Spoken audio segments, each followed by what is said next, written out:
Hello and welcome to Facilitating Inclusive Higher Education in Refugee Camps. My name is Paul O'Keefe and I'm a Teaching and Learning Specialist at the University of Geneva in Switzerland.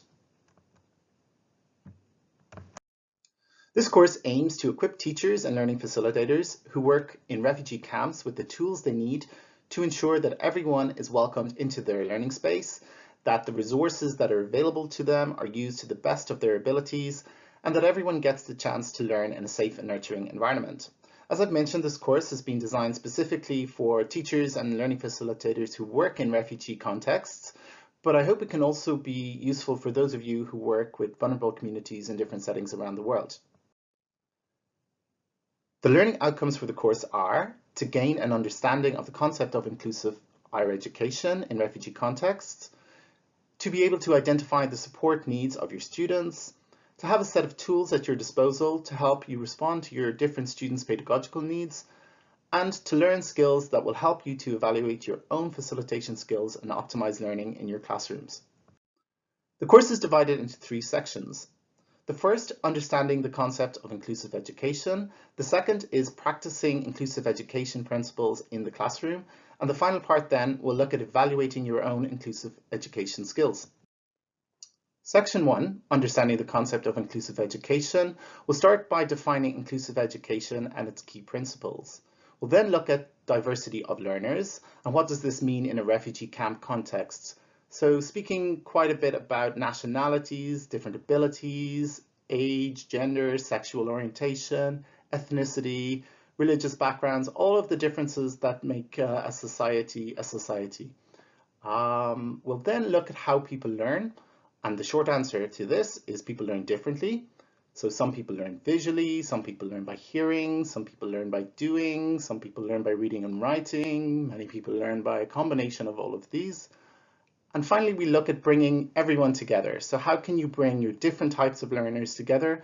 And to explore this, we'll discuss universal design learning principles. Section 2 looks at practicing inclusive education in the classroom.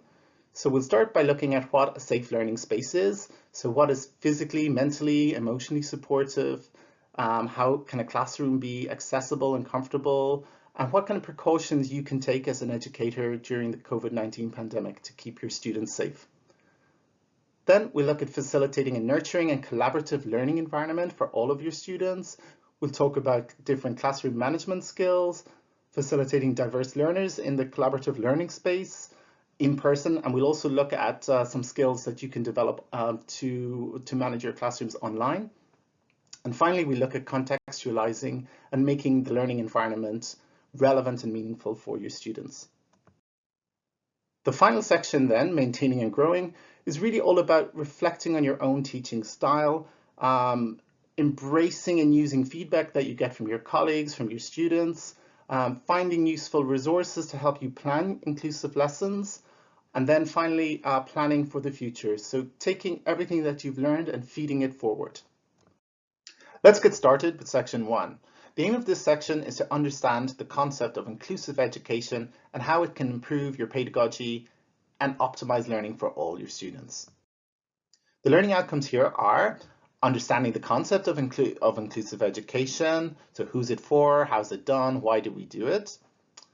The second learning outcome here is gaining an insight into different types of learners, the different types of teachers, and the different types of classrooms that you will operate in.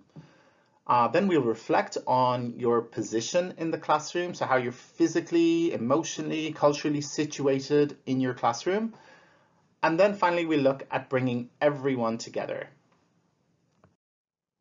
So here we have just a picture of inclusion in words. So if you can take a look at it and look at the words that jump out. So immediately I see equality, diversity, equal, empowerment, anti-oppressive measures. So these really jump out to me, and they're all quite positive words in my opinion. So maybe have a think about what you associate with inclusion. Now, why is this important?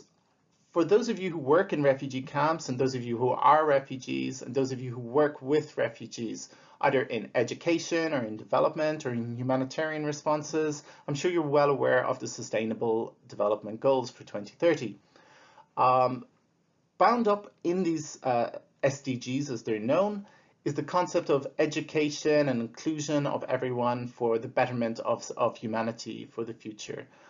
Education is a really key factor here, especially in SDG 4, where the goal here is to have quality education for all people and to ensure lifelong learning for everyone.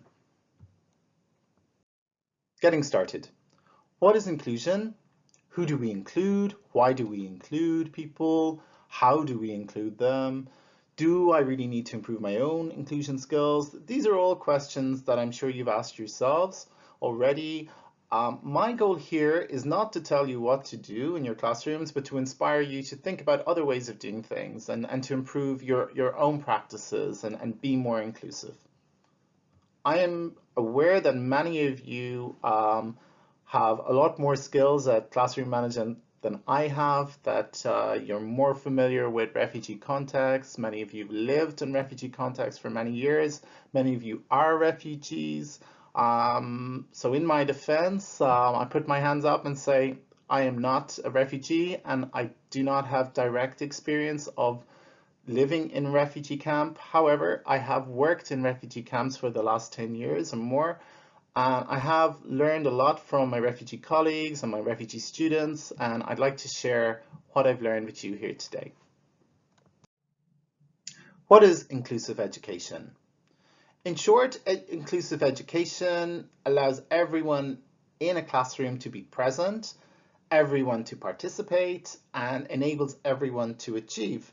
It's about appreciating diversity, acknowledging that everyone has a part to play in the education process and giving them a voice. It allows everyone to learn, it acknowledges that everyone is different and that everyone deserves respect. And finally, I guess we can say that it enables pedagogical structures, systems, and methods to meet the different needs of different people. Who do we include and why?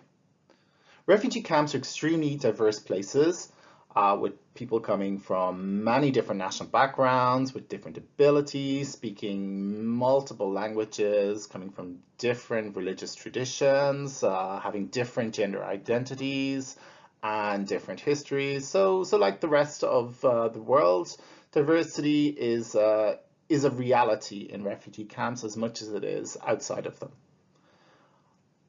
We include everyone in our classrooms because everybody has a right to learn and everybody deserves the respect that we afford to ourselves. Research shows also that diverse classrooms are much more beneficial for students, for their learning improves when we acknowledge and we appreciate their diversity. Different perspectives and opinions also improve different ways of thinking. It allows for more creativity, for innovation, decision-making skills improve, problem-solving abilities improve. So diversity is a really good thing, and once it's acknowledged and appreciated, it can really transform your educational experience. Now, how do we include people? So as your role as a facilitator or a teacher, you should really embrace what everyone can bring to the table. Whether you work in a traditional classroom, you work online, or maybe you have your classes outside, your role is really to bring your different learners together so that everyone can progress and has an opportunity to progress. You can also include everyone by being more responsive, by being very student-centered, enabling a socially and emotionally safe atmosphere so everyone feels safe and welcomed and encouraged to learn. Inclusive learning spaces really respond to what the students need. They're safe, inclusive spaces where students can speak freely and everyone agrees on what can and cannot be said by consensus. Now, different types of learners. So as I said at the start, people learn differently. Understanding that your students will have different learning abilities can really affect the learning outcomes of your course. So as I said, some people learn visually. So typically this would be the kind of person in your class who likes to go up to the blackboard and maybe draw a picture, likes to look at videos, likes to doodle on their notebook. Auditory learners then are people who are really reinforced by sound. So they might like listening to podcasts or repeating something new out loud. They might like discussions in the classroom where they can talk it out. Kinesthetic learners then are people who like to learn by doing. So for example, they might like role plays in the class. They might need to have that physical sense of what they are doing. Then people who learn by reading and writing. These are the kind of people who like to take time to do their research. They like taking notes in class, writing down what you're saying. They might also like, more kind of traditional pedagogical methods, such as you, the teacher, reading out a lecture while they take notes. Now, the different types of teachers. So really to, I suppose, understand how inclusive you are, it's good to have a bit of self-reflection and understand what type of teacher you are. Now, some of you might be authoritarian teachers. So this is the very stern teacher who likes to stand at the top of the class and speak without the students interrupting so much. So much more traditional way of teaching than is currently en vogue. Now, the second type here is a demonstrator. So the type of person who likes to show their knowledge. They like to maybe act something out in front of the class. They might like to give a demonstration in class of a new learning point or a new project that they're working on. The third type here, the facilitator. So this would primarily be the most common type of educator. And these are very student-centered, people who like to promote self-learning. They like very much to gather students together. You might notice that teachers insist the students call them by their first name rather than sir, madam, or Mr., Miss. And these would be very facilitative learners, or facilitative teachers. The fourth type here, delegator. So a delegator is the kind of person who likes to give out group tasks, so very managerial. So they might like to say, oh, student A, you do this, student B, you do that, and then we'll gather everybody back at the end of the class and we'll put everything together. Now the blended learner teacher or blended teacher is the person who likes to teach using all of these different types of styles of teaching at different times. So I think this is probably the most realistic for most of us. So some days we might feel a bit authoritarian, some days we'll prefer to facilitate a class, some days we'll prefer to delegate, depending on the task that we have at hand. But for all of these different types of teachers, there's a lot of commonalities as well. So teachers really are advisors, they're guiders, we like to organize things, we're entertainers many of the time, where we have to keep our students engaged by being funny. We're participants, we like to take part in the learning, even though maybe it's not directly related to what the students are learning. You might act as a counselor if a student has a problem. We're listeners, we're negotiators, we're planners. So there are a lot of functions that teachers or facilitators have to play in their classrooms. Now, to understand the inclusive education space, it's good to understand what the different types of classrooms you will operate in are. So do you operate or do you work in a classical front-facing class where you as the teacher stand at the top, the students are sitting in nice neat rows, and it's very traditional. Is your classroom more of a kind of group work-oriented classroom? So are the students sitting in circles? Are they sitting around the table? Is there kind of freedom to move about? Or perhaps some of you will work in a computer room, which can be quite difficult places to navigate when you have leads of computers going everywhere. You have some computers on, some computers off, you have different noises and all the rest of it. Some of you might even have your classrooms outside. I know whenever I'm in Kenya, it can get very, very warm in the class. So we often sit outside under a shade or under a tree. When I was a child, I remember our teachers would take us outside and we'd have classes in the garden rather than sitting inside if it was a nice day. Now also online classes, so these can be also inclusive education spaces, and there's some tips that we'll go through that will help you to manage communication and to make it more inclusive online. This is obviously very common at the moment, as a lot of us have been relegated to online classrooms during COVID-19. But all of these spaces can be more inclusive by using different techniques, such as using more visual aids, maybe using sound a little bit more, having a set of rules that enables different people to feel comfortable to speak up in class. You can physically make it inclusive by having maybe a ramp for people who may need wheelchair access into your classroom. But above all, I think it's about cultivating a sense of ownership amongst the students, that this is their learning space. Maybe a tip for this would be to encourage your students to maybe clean up after themselves at the end of the class. Now, I know this is a very simple task that a lot of teachers might have experience of doing when they were a child in their primary schools, but I found that it really works for adult learners as well.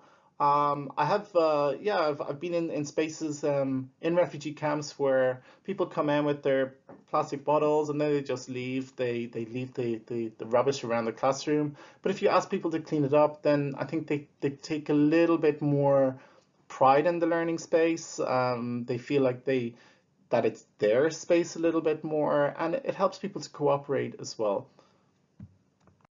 Now, positioning yourself in the classroom.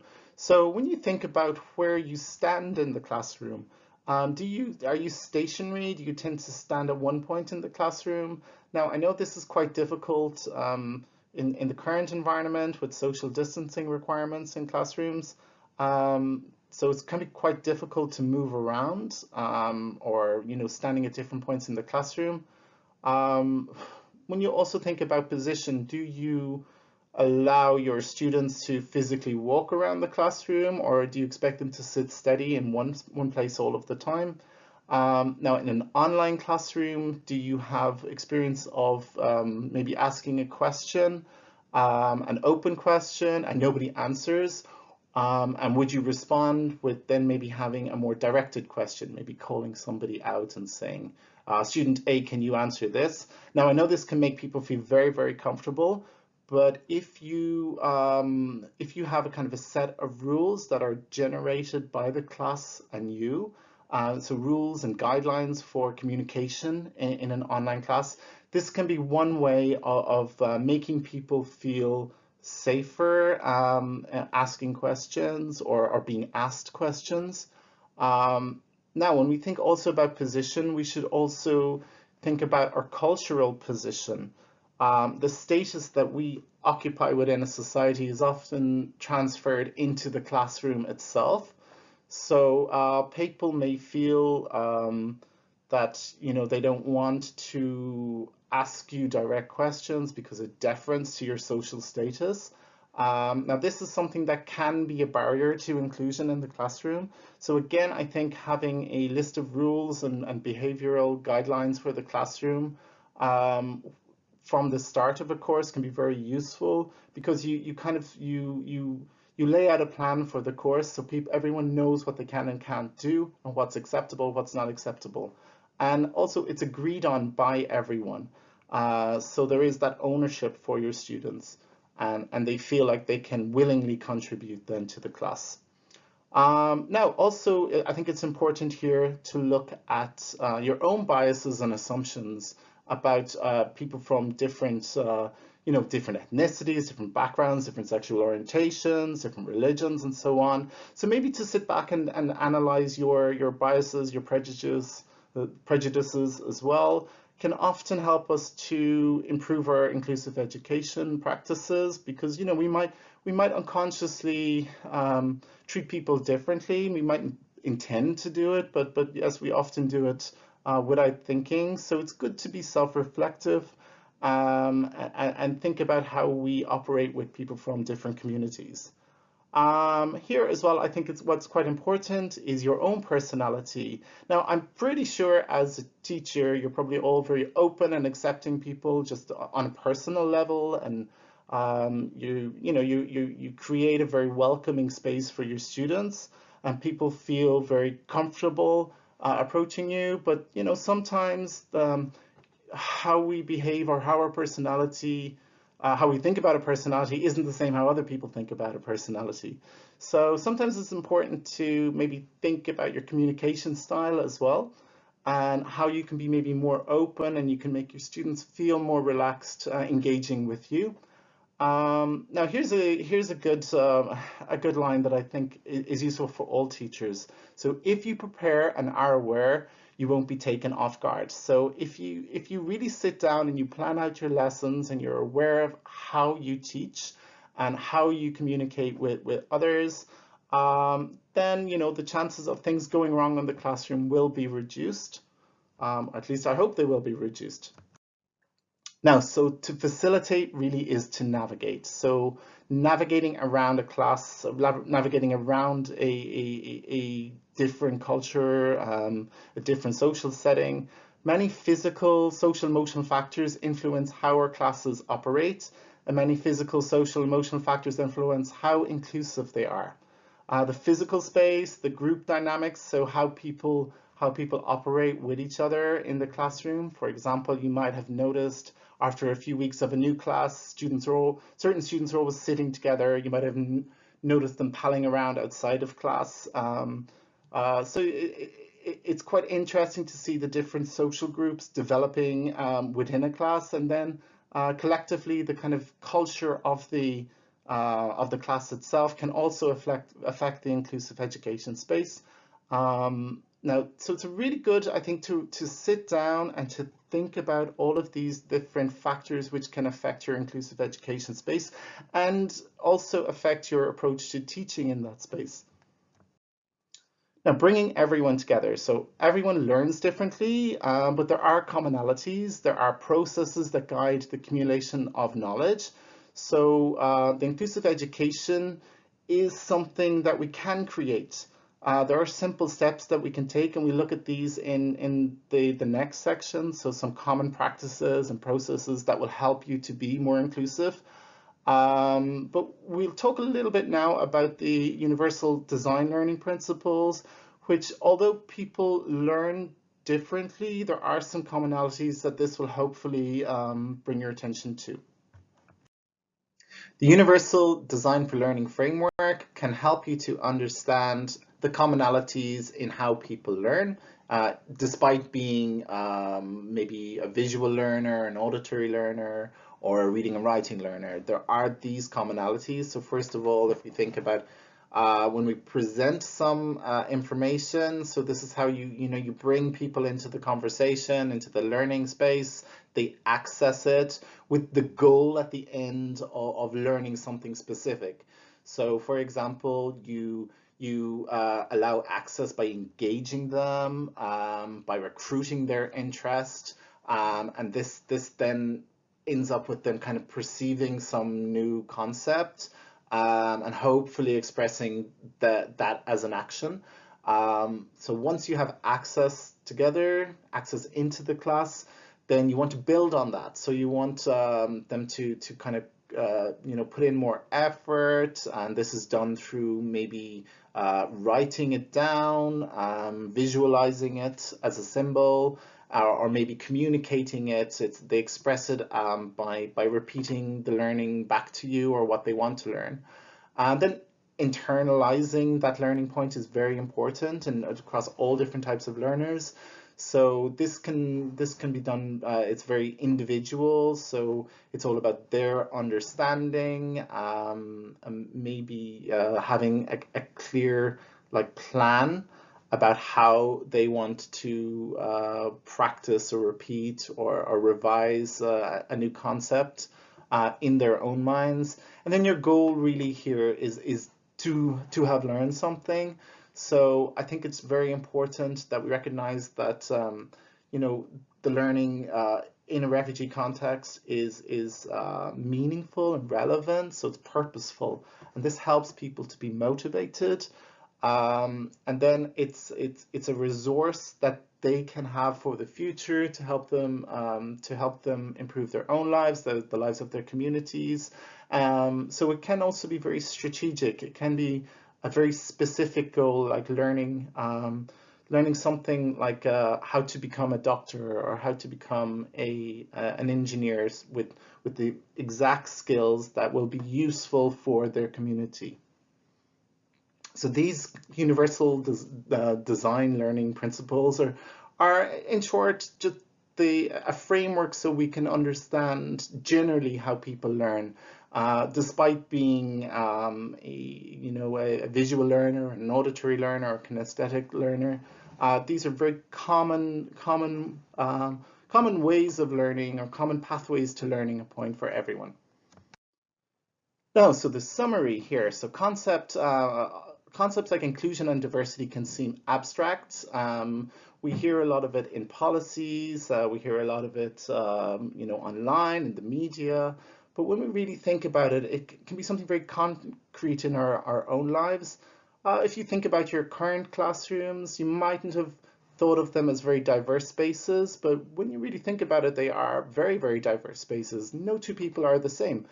And this can be really something positive when you look at how how your different types of students can come to a class, what they can bring, how they can encourage each other to learn new things, how they can encourage you to learn new things.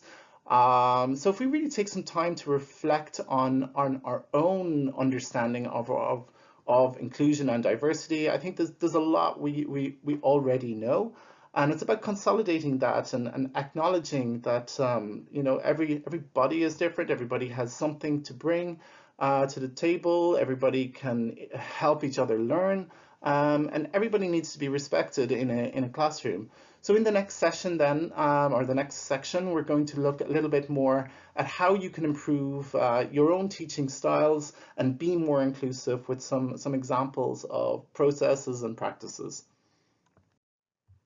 So here, just to sum up this section, here's another chart with some words that I think can help to reinforce what inclusion or inclusive education is all about. So it's about learning, it's about including people, it's about everyone, it's about different abilities, self-awareness, classrooms, influence. All of these words jump out to me. So maybe take a few seconds or a few minutes to sit down and think about the words that pop out to you and how they relate to your own classrooms.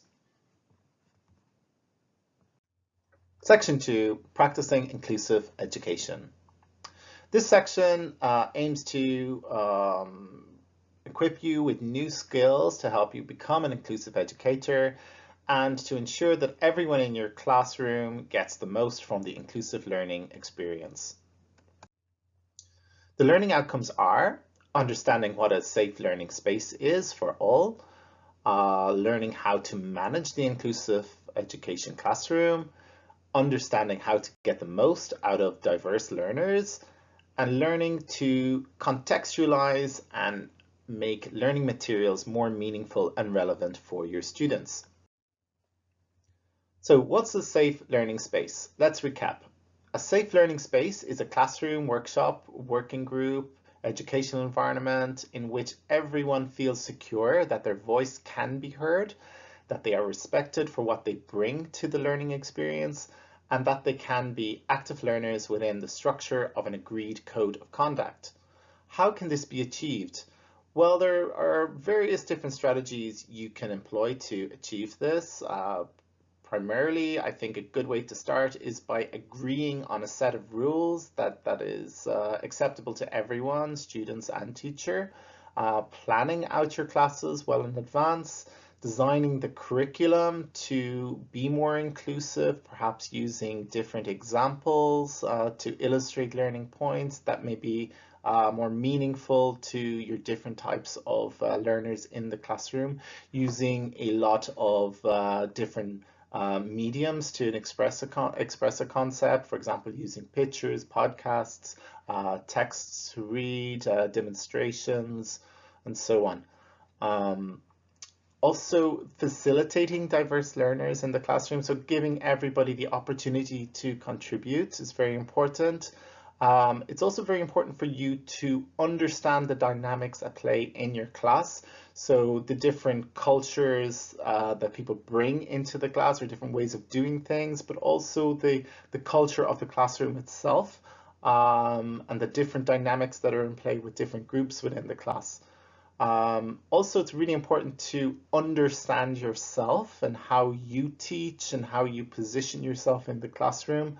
Knowing your students, there's really a lot to do here, but if you sit down and you think about how you can be much more inclusive and create that more inclusive space, then everything comes together pretty easily.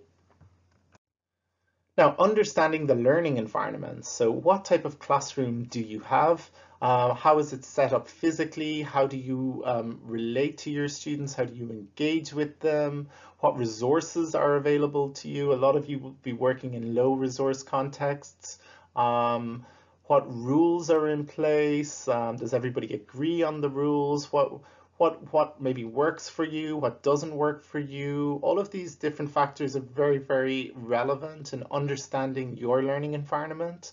And then on a deeper level, understanding yourself as an instructor, understanding the students, what the curriculum is, what type of pedagogy you employ, and the different dynamics that are at play in the class.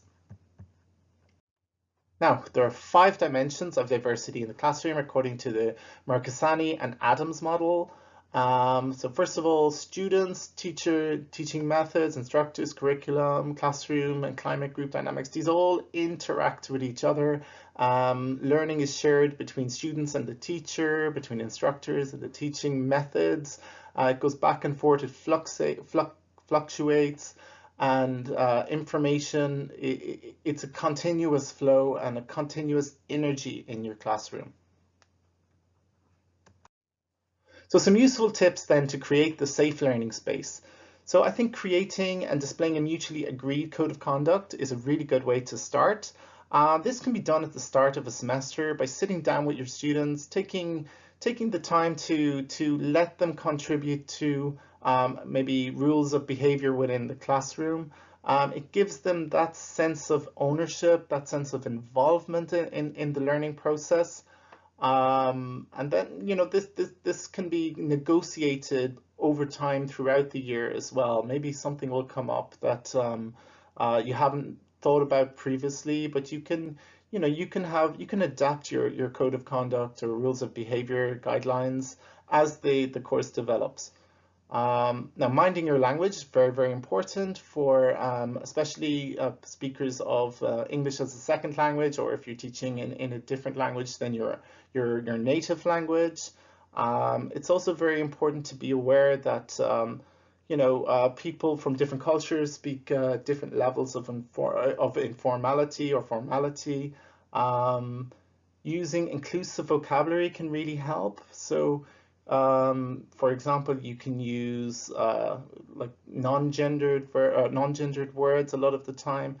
Advise or avoid using stereotypes when you're trying to explain learning, and understanding really the context in which you're teaching is very key here. Be very mindful as well that learners learn differently, and give them the time to respond. So often as teachers, when we ask our students a question, we might have a deadline, we might have to get to another point, we might rush the students a little bit, but sometimes if we just take a few moments to not fill in that silence with our own answers, it gives people the chance to feel comfortable to respond. It also allows them the time to maybe process the new learning point in their mind before they ask a question or before they give an answer.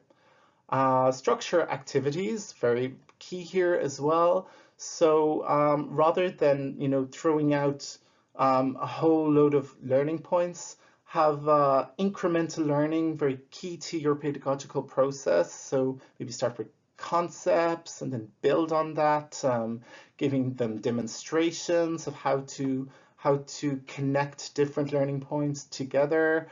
Be very clear on instructions. Now, this can be very difficult to do sometimes as well, because we may have got the concept ourselves and we haven't really thought that it's new to many of our students. So if you lay it out in kind of a framework, it can really help people who maybe aren't getting the initial concept very quickly to lay it out physically in front of them or write it down and to really think about it. I think being very open to feedback is really, really important. So you can maybe reassess, or you can assess how your class went by asking a question at the end of the class. Like, ask the students, oh, is there one thing that was easily understood and one thing that was not so easily understood? And really developing your skills as a teacher in an incremental way. So each class you're highlighting a method or some concept that really was done very well or wasn't done very well, and then you can bring that into your next class and maybe adapt the pedagogy to help them learn something new quite easily. So really it's about being open, accepting different people, and really encouraging people in a non-judgmental way. So, there are no wrong questions. I think it's really important to let your students, let them know that you're open to any question that they want to ask. Some people will be quite shy and mightn't like to ask questions in front of their classmates. So maybe you can have little breakout groups, or you can get people to come up to you after class or speak to you outside of the classroom if they're uncomfortable speaking in front of a group of people. Universal instructional design. Now, these are some principles that can help you to plan out your lessons a little bit better. They may be self-explanatory, like allowing your classroom to be accessible. So, or if you're demonstrating a new point, allowing students to interrupt you and to access your teaching there and then. And ask, oh, for example, I don't understand this, can you repeat it? Being very flexible then is another principle. So maybe explaining something in a different way. Being very straightforward, not trying to complicate things too much. I think this is a trap a lot of us as academics and teachers fall into quite easily, that we use a lot of words to explain something that can be explained in a much more simple way. Being very clear, I think, about why you're giving a demonstration rather than getting students to sit down and read it out of a textbook is also a good point. Supporting learners obviously is very, very key here. So to have a nice, comfortable space to have students feel comfortable being able to leave the classroom, perhaps if they need to go to the bathroom, or maybe as well here you could think about rules of behavior around mobile phones. Maybe ask your students to put them on silent at the start of a classroom or at the start of a class. Minimizing unnecessary tasks as well. So this is another trap I think we fall into a lot of the time. We maybe overcomplicate a lesson by getting people to do different things that really aren't relevant to the learning process. And then adequate space. Obviously, this is not the easiest thing to arrange when we have very big classes with many students. But I think it's something we all have to be a little bit more conscious about, especially during COVID-19. where we allow for social distancing. We maybe have to open windows as well to let more air in and have that space fill up with good energy in your classroom. So all of these kind of relate to each other, and there's the book listed here. I think you can probably access that online if you want to find out more about these instructional design principles. So managing the inclusive classroom. So in summary, I think you need to be very flexible. You need to have a good schedule, use different media, so different maybe podcasts, different pictures, different texts, be very planned. So there are many things you really need to have in place if you're going to have an effective inclusive classroom.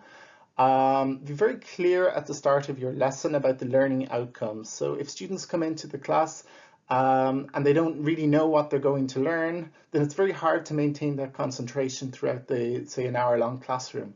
So if you start with giving them 3 or 4 learning outcomes that they're going to achieve by the end of the day, then it's good to have that in their minds, that they as they go through the learning process, they can say, okay, I remember teacher said this at the start, I've learned that point, then I can move to the next, and so on.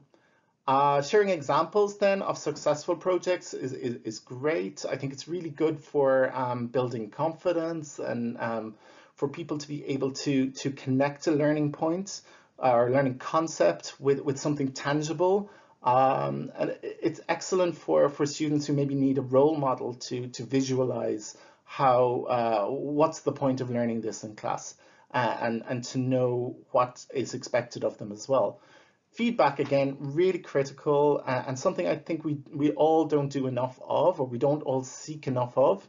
So for example, asking students at the end of the class to name one good thing and one bad thing, asking them to maybe write it down as well, because some people mightn't feel very comfortable about speaking up in class about something that they felt wasn't done very well. And really be open to what they're saying, and try to modify your own teaching according to the feedback that you're getting. So it's called feed forward. So bringing it into your next class and improving how you explain things and how you teach. Now, facilitating participation. So this can help you to really have a constructive learning environment, to make sure that people feel comfortable. So a good tip here is to allow enough time for everyone to contribute. So rather than answering the questions that you've asked your students, give them a few minutes to really think about the answer before asking them to give the answer. A lot of the time people are processing things in their mind. Also, a lot of your students will be not speaking in their native language, so language difficulties might be an issue, and they just might need a few moments to kind of process how they're going to explain it in their second language or third or fourth, as many times the case in refugee camps. Group roles, I think, is really, really great. So if you're getting group work to do, if you're giving group work to your students, assign specific roles to different members of the group. Demonstrations are excellent, but with very clear instructions and clear expectations of what is expected from the students. Okay, now can be quite controversial if somebody says something offensive, or that could be perceived offensive in a class situation. Rather than, I think, being very emotional and giving an angry response, I think it's very good to respond in a very depersonalized tone, maybe explain why it is unacceptable to use prejudicial language or something like that. Refer them to your rules of behavior, but do it in a very personalized tone. Try not to call people out specifically, because this just makes people very uncomfortable, and if somebody feels like they're singled out, then it'll often have the opposite effect than what you wanted to achieve. Using silence, okay, this can be very, very uncomfortable. As teachers, a lot of the time we like to fill in that silence. We might like the sound of our own voices a lot of the time as well. But if we maintain silence after we speak, or after we explain a concept, it gives people a moment to internalize that concept, to think about it, to process it. Now, another thing is really key here is taking breaks. So I think the optimal time for teaching is something like 20 minutes. So give people 5 minutes to maybe not leave the classroom. You can if you want, but just to talk amongst their friends, just to relax, just to get their energy levels up again. Every 20 minutes or so really, really helps. Conflict mitigation in the inclusive classroom. Now, this can be very tricky.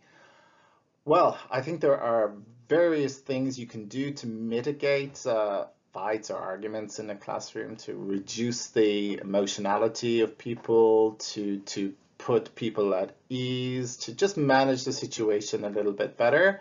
Okay, again, the code of conduct is really key here. So having mutually agreed rules of behavior from the start of a course will reduce the amount of arguments or disagreements or fights or whatever you want to call it in a class.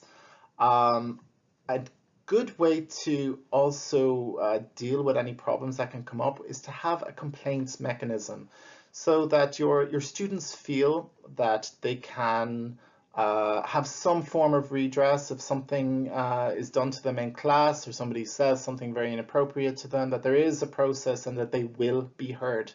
So I think it's about giving everyone a voice, obviously within reason. You know, if somebody is breaking the code of conduct regularly, then that's a point where you're going to have to step in. Really, I think as well, it's good to let people speak a lot of the time. So sometimes maybe somebody will say something and it might come off or sound very, very bad. But if you let them explain what they're trying to say, then I think things can become a little bit clearer. So a good tip here is to stop, observe what's going on, assess the situation, and then react.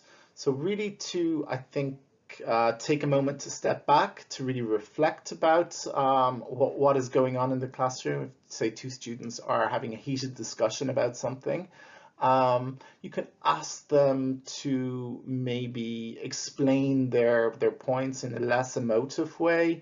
You can ask them to clarify what they're saying, maybe use different language to express themselves, and then you can step in. But I think it's very important to always maintain a professional tone.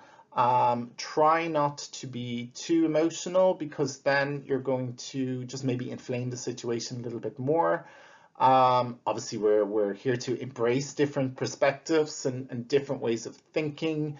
But you need to have this very clear within a classroom situation. Because we don't want people to feel that they're being victimized, or that people are bullying others, and that we're showing any sort of support for that. So again, the code of conduct is key here. Now, the second part here I want to talk about is really how to deflame, or how to bring levels of anger down in the classroom. So if you anticipate possible scenarios before a class, so if you're discussing something that might be very sensitive in your classroom, just think about the possible viewpoints that different people can have, and let them know that this is, you know, a discussion, and that there are limits to how they can express themselves, and to use respectful language at all points as well. It's very key. And really focus on what they're talking about rather than the person who is talking. Acknowledge if something is said that can be very offensive to somebody. Acknowledge that this is very emotional, but use a very calm tone of voice, and this will help to ease the situation a little bit. When you have a difficult, heated situation in the class, there's a big temptation from everyone to speak up and put their point of view across. I think this can make things get a little bit out of hand. So a good strategy here is to ask everyone to write down their responses rather than verbalizing it. Then you can collect all the responses and you can be the moderator of what they're saying, and then read it out and maybe say, oh, does everyone agree with this point? Or, you know, make a kind of a pile of what people are saying, and if it's acceptable, if it's unacceptable. But, you know, try to keep a very calm tone, and make sure that people's voices are being heard and that the situation isn't being inflamed any further. Now, if all else fails, I think get some distance. Give people a 10-minute break, ask them to go outside and then come back, or ask them to just, I don't know, maybe do a meditation exercise in class, something to try to lower the emotional tone. It can really, really work just to get people relaxed and back in that kind of learning space. If it's something very, very emotional, maybe it's time as well that you admit, look, this isn't the right time to discuss this in class. So draw a line under it and move on to the next thing that you want to talk about in the class as well. Now, how can you get more out of your diverse learners in the classroom? So I think this starts at a place of understanding that everybody learns differently.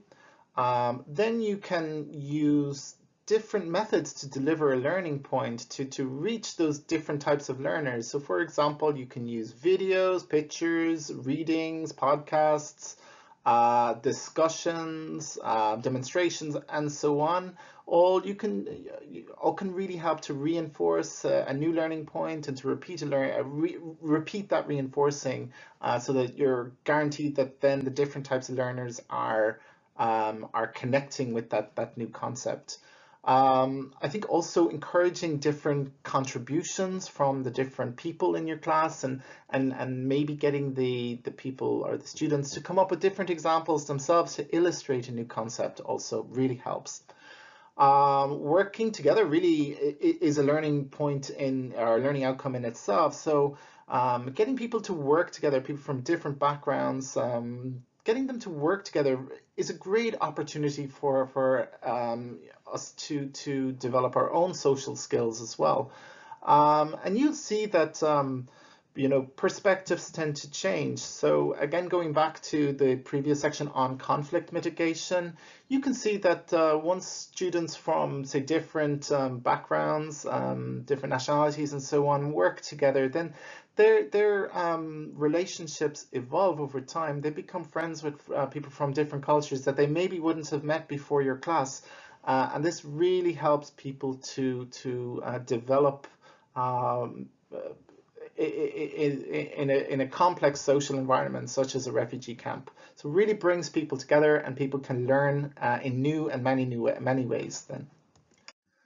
The inclusive classroom then online is slightly different to the physical learning space that I think most of us are used to, but there are a lot of the same principles that you can take from what we've discussed about, you know, getting people to connect together, giving people a voice, and considering the different types of learners that will be present in your online class. Now, there are different types of online classes, so whether it's asynchronous, so something that's maybe pre-recorded that they can you know, they can play on their computers and they can stop and they can come back to, or if it's a synchronous classroom, so it's happening in real time.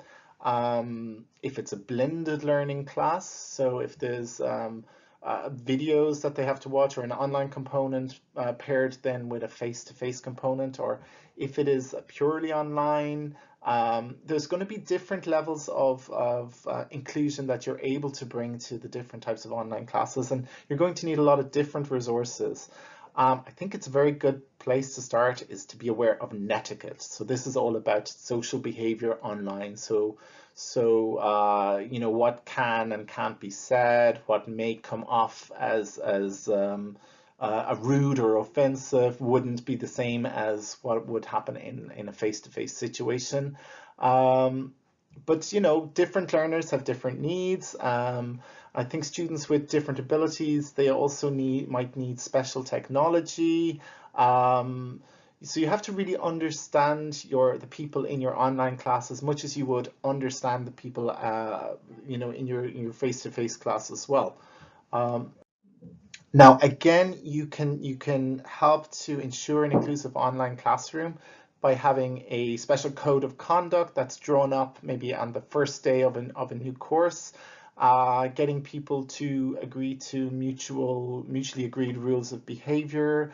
In my opinion, nothing really replaces a physical class. An online class is at best a second choice. But where a lot of us are in a situation, especially during COVID-19, where we don't have that choice anymore. So we have to do what we can. So let's try to think about ways that we can have a more inclusive and a more rewarding online class situation. I think maybe creating connections within your online class is a good way to start with this. If your class is a asynchronous class, so it's something that people can access at home, they don't necessarily have to come to the same computer room or learning space, then there is that less chance for peer-to-peer learning to happen. There is it's a little bit more difficult for people to maybe feel like they're actually studying, and they can lose motivation very quickly. But you can put into place certain supports that will help them will scaffold their education experience. For example, starting something like a simple WhatsApp group really helps. It helps people feel part of the course that they're learning. It helps them to reduces their isolation, increases their motivation. But you might want to set certain rules around the WhatsApp group as well. For example, you don't want people to be sending messages at all times of the night or weekends. People do need a break, and so maybe you can, in your rule of conduct, you can say, okay, it's permissible to send messages 9 to 5, Monday to Friday, something like that. Again, you would have rules of behavior and what is appropriate language to use and what is inappropriate to say. You could maybe as well think about how do you encourage people to discuss. A lot of the time, it's very easy to hide in an online discussion group.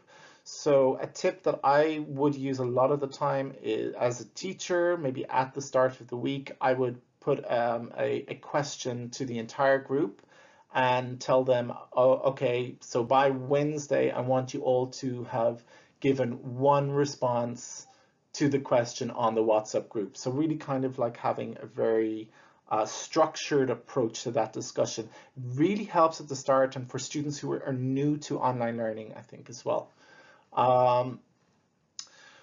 Another way then is to improve your inclusive online class is to have different ways of giving their submissions. So, for example, if you give homework to people, sometimes maybe they have to write an essay. You can ask some people to maybe share that document as a Word file. For people who maybe have problems writing or maybe don't have a computer to write up, as will often be the case, you can ask them maybe, oh, would you like to do a video presentation instead? Would you like to record a sound file? So think about different ways that you can encourage people to submit their work. As I said, it's very, very easy for people to hide in an online class, so you might have to think about how do you ask your students questions. Do you call them out by name in a public forum, which can be sometimes very embarrassing for people? Maybe if you feel like your student isn't contributing that much, that they're really hiding too much in the WhatsApp forum or in the, I don't know, the learning management system forum, whatever communication platform you're using, that you can maybe go to them outside of that public forum and say, look, is there something happening? How come you're not participating? Is there any way I can help you to be more involved in the class? So you really want to encourage and motivate people then as well with kind of contextualized and relevant information. A lot of the time in refugee education, MOOCs are used, so these massive open online courses, which really have not been designed with refugee learners in mind. I've been in situations, or I've seen courses that will give examples that are completely irrelevant. Somebody in a refugee camp is never going to be able to relate to that. So you might have to think about contextualizing that material a little bit more, personalizing it for the students, asking the students to give their own examples, asking them to relate the learning points to their own lives. So really to contextualize what the content of a course and to make it meaningful for them will transform your classroom completely.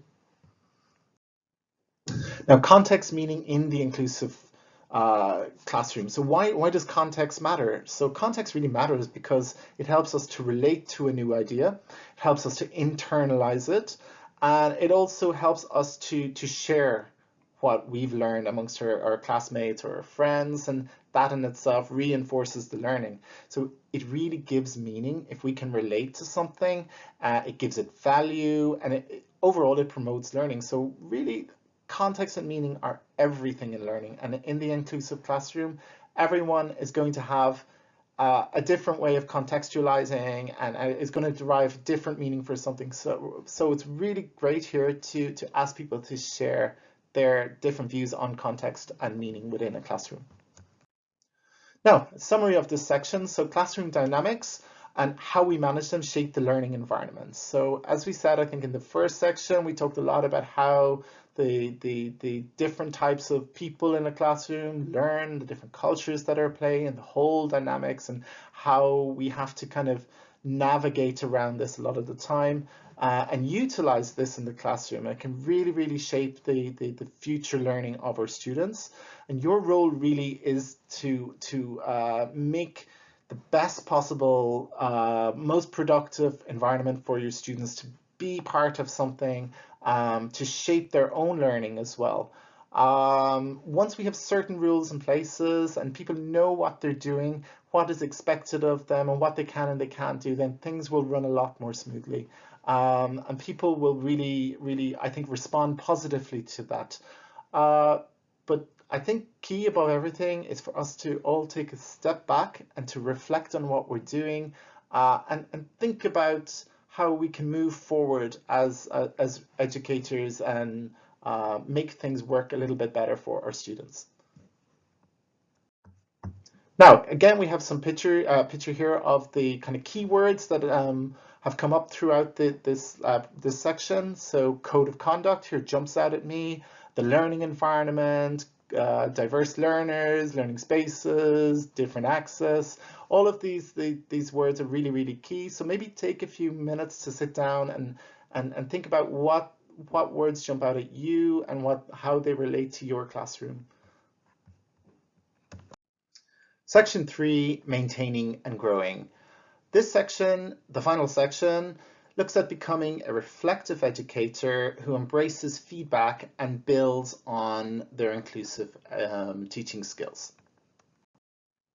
The learning outcomes here are: learn to use reflection as a method of self-improvement, understanding how you can use feedback to be constructive, and developing a plan of action by using the right resources. So reflection. We all orchestrate, manage, and respond to our class's needs depending on a complex system of factors: our social identities, the training we've received, our personalities, our different abilities, our status within the community in which we work, our experiences, our expectations of students, and so on. So there are all of these different factors that are going to influence how we operate as inclusive educators. By reflecting on ourselves as an educator, we can create an opportunity to better understand what we're doing right and what we need to improve on. How can we reflect? So reflection really requires us to take some time to understand who we are and how we teach, where we are teaching and what we are teaching. By reflecting on ourselves as educators, we can provide ourselves with an opportunity to understand what we're doing right and what we can improve on. So if we think about our role as a teacher, our complex identities, the positions we occupy in the lives of our students as well, it's really key to understanding how they view us and how they can interact with us and relate to us. So again, we need to reflect on how we see ourselves in relation to our students. And how is learning affected by all of these complex factors and how we position ourselves in a classroom? So knowledge and self-awareness. So we all have really different levels of knowledge and different levels of self-awareness. Have we thought about the biases that we hold, or assumptions of our students, the stereotypes that we associate with different people? Have we thought about the dynamics that are at play in our lives and in our classrooms, and how we behave ourselves and how we operate in a class? A good way to start about this is by thinking about, who do we feel comfortable around? Who do we feel uncomfortable around, and for what reasons? And how we can maybe transform all of this to get the least from, or get the least or the most, or to get the most from our classes. Now, culture, if we think about culture in a kind of an academic sense, culture is an integrated system of learned behavioral patterns that are characteristic of the members of any given society. Culture is the total way of life of particular groups of people. It includes everything that a group of people thinks, says, does, and makes. Its systems, its attitudes, and its feelings. Culture is learned and transmitted from generation to generation. So that's the cold definition. It's quite worthy. A simpler definition here is from Geert Hofstede, and that's the collective programming of the mind that distinguishes the members of one group or category of people from others. Now, how does culture affect the classroom? So cultural awareness in your class. So cultural idiosyncrasies shape who we are, how we are perceived by others, and how we interact with others.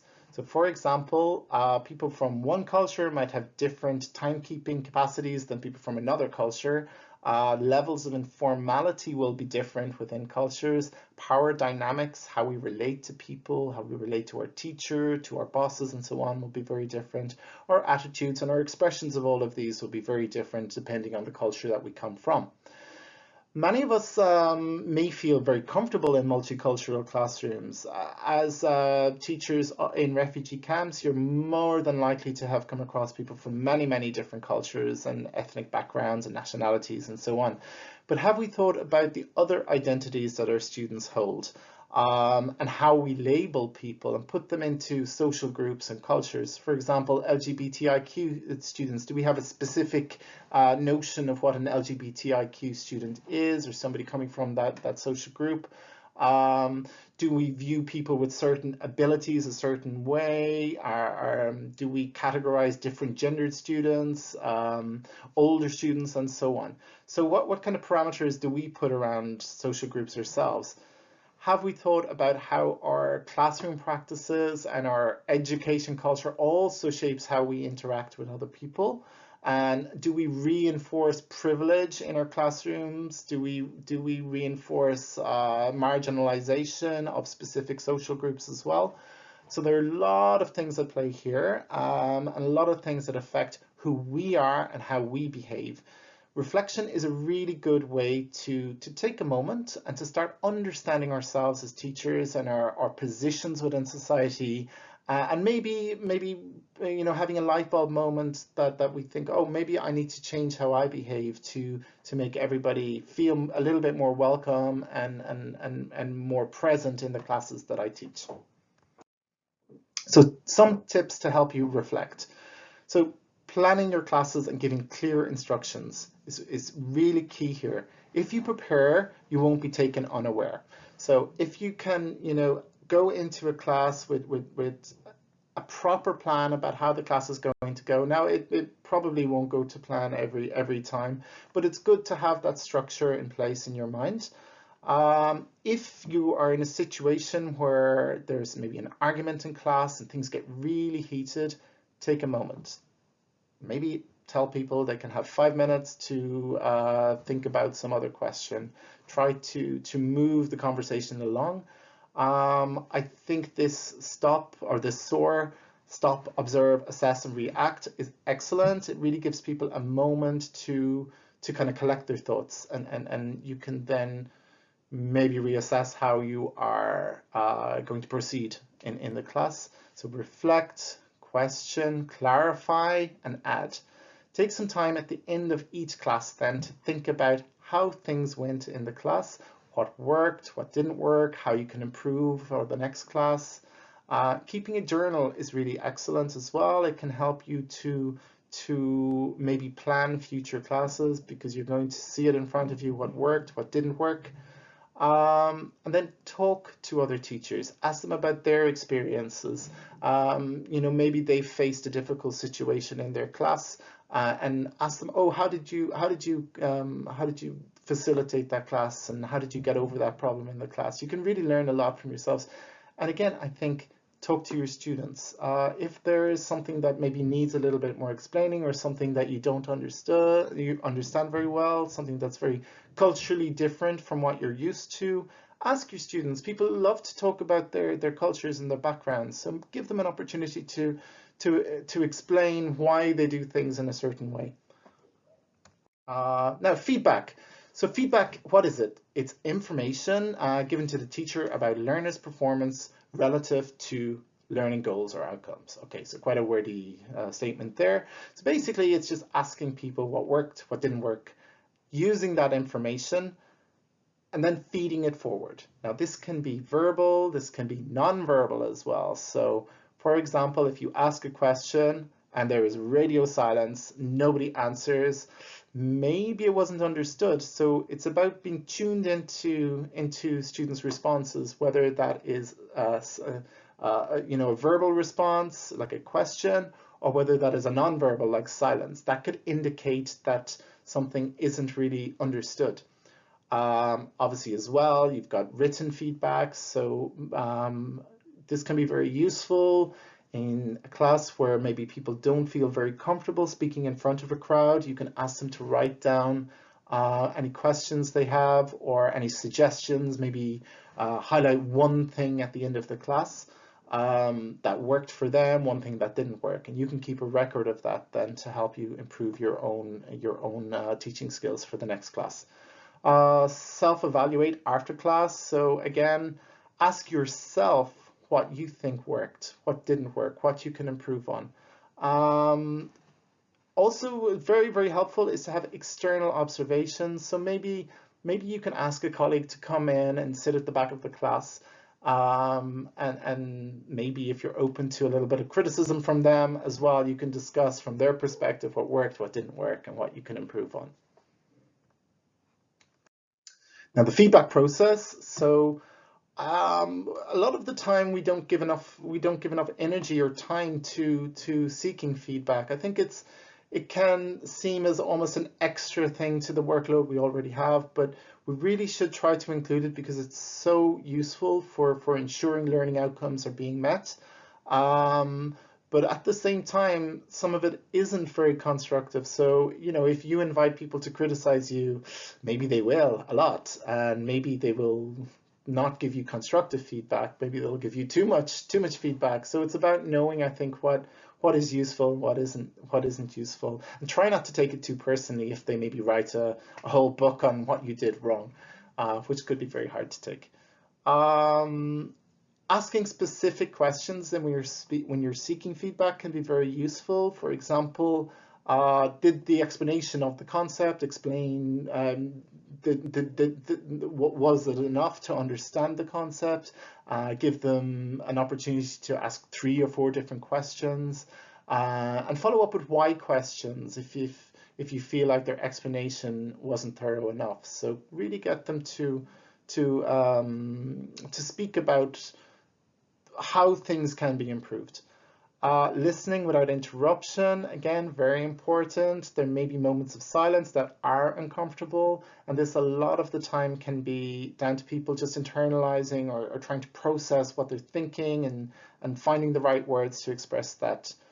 Anonymous feedback structure is very, very useful as well. A lot of the time people might feel very uncomfortable to criticize the teacher, or well, to criticize the class, let's say. They might like speaking up in front of their colleagues. So maybe you could have a suggestion box where people could write down in a piece of paper, oh, I think this could be done a little bit better, or maybe have you thought about explaining it this way, something like that. And then you can collect that at the end of the class, and you can put that into your toolkit of improving your own teaching. And then I think taking on board feedback is really, really key as well. So actually using it rather than just saying, oh, okay, well, that process is done, but use feedback to improve your own teaching skills as well.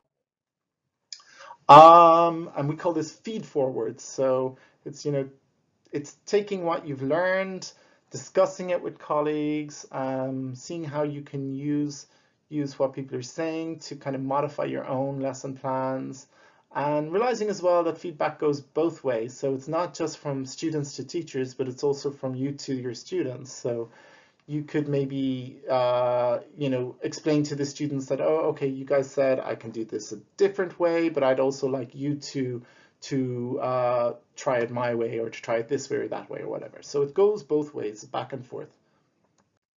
Now, resources. So your colleagues are often the best source of resources.